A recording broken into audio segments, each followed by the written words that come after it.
So by now we've covered the basics of how the kidney makes urine. You have blood coming in through the renal artery, and it splits up into smaller and smaller blood vessels, eventually making afferent arterioles out here on the outside of the kidney. And each afferent arteriole goes towards a glomerulus, which is basically just a tuft of capillaries. And at the glomerulus, it squeezes out a bunch of fluid into what we call the nephron. So that's the first step here, when fluid is getting squeezed out through the holes in the capillaries, and we call that filtration. And then after filtration, the next step is that the kidney wants to reabsorb all the stuff that it wants to keep, that it doesn't want to urinate out, like glucose, amino acids, and that is called reabsorption. So that's the second step.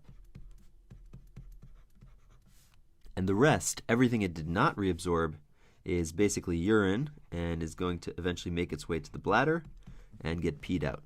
Now in this section we're going to focus on this first step, filtration, and get a better sense for how it works.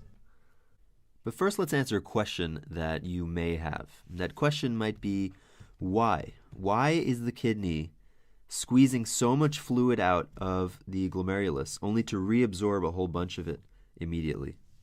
And the answer is actually kind of neat. The answer is, if you have a bunch of blood and you want to purify that blood, it's actually easier to select the stuff that you want to keep and throw away everything else rather than selecting out the stuff that you want to throw away and throwing that out.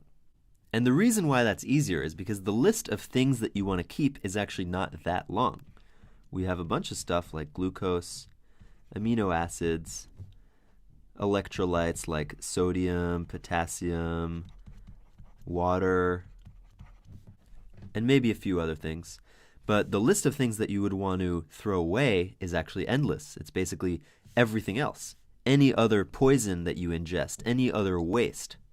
There are billions of toxins out there in the world, and ideally you want your kidney to excrete all of them. So it's a really long list. So ultimately, it's actually a better strategy for the kidney to throw everything away and then select back the stuff that it wants to keep, rather than attempt to select out the stuff that it wants to throw away.